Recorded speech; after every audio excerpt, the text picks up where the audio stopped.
अस्सलाम वालेकुम दोस्तों, उम्मीद करता आप खैरियत से होंगे। आज की हमारी वीडियो का टॉपिक स्मेक्टा साशे के ऊपर है। स्मेक्टा साशे में जो एक्टिव इंग्रेडिएंट है वो डायोक्टाहेड्रल स्मेक्टाइड है।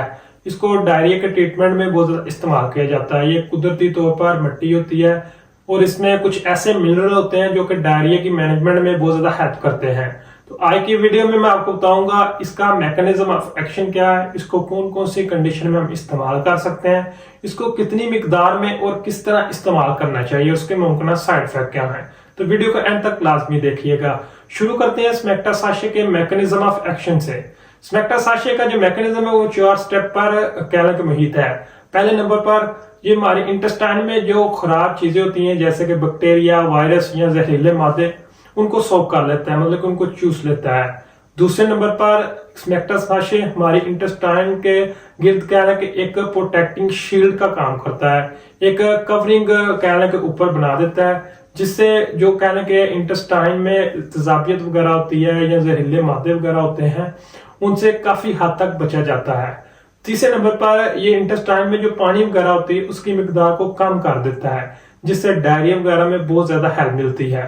तो चौथे नंबर पर ये खून वगैरह में किसी भी तरह की इसकी एक्टिविटी नहीं होती, ये इंटेस्टाइन में भी अपना रिजल्ट शो करती है। इस तरह से स्मेक्टा साशे हमारे जिस्म में अपना रिजल्ट प्रोवाइड करता है। बात करते हैं स्मेक्टा साशे के यूजेस की। स्मेक्टा साशे को ज्यादातर डायरिया में इस्तेमाल करवाया जाता है। डायरिया मुख्तलिफ वजूहात की बिना पर हो सकता है। बैक्टीरियल इन्फेक्शन की वजह से हो सकता है, वायरल इन्फेक्शन की वजह से हो सकता है, या कोई ऐसी वजह होती है जो कि समझनी मुश्किल होती है। तो ऐसी कंडीशन में भी हम स्मेक्टा साशे को इस्तेमाल कर सकते हैं। नॉन स्पेसिफिक डायरिया की किसी भी कहने के अगर कैटेगरी का मसला आ रहा है तो उसमें हम इसको इस्तेमाल कर सकते हैं। डायरिया बार बार पेचिस वगैरह का आना, पतले मोशन वगैरह का आना, इसको डायरिया कहते हैं। दिन में 3 से 4 मरतबा या इससे ज्यादा मोशन वगैरह आने की कंडीशन को डायरिया कहा जाता है। और इस बात करते हैं स्मेक्टा साशे के यूज की।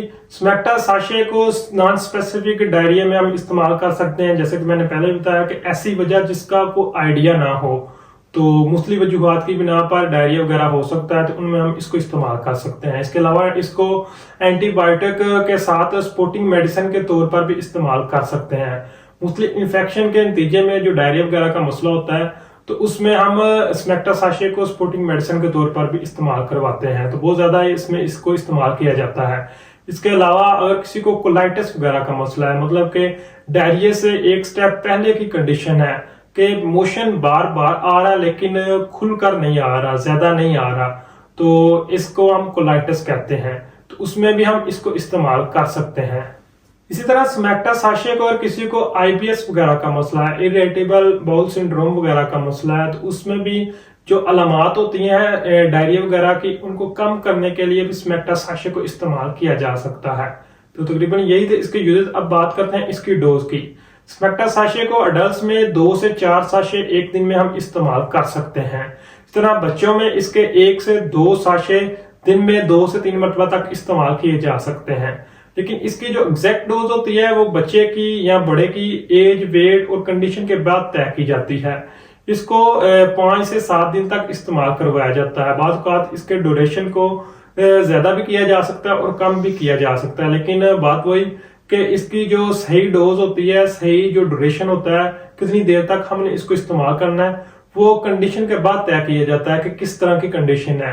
आईबीएस के पेशेंट में इसका जो दुरानिया होता है वो थोड़ा सा लंबा होता है, तो दूसरी कंडीशन में हम इसको शार्ट दुरानिया में इस्तेमाल करवाते हैं।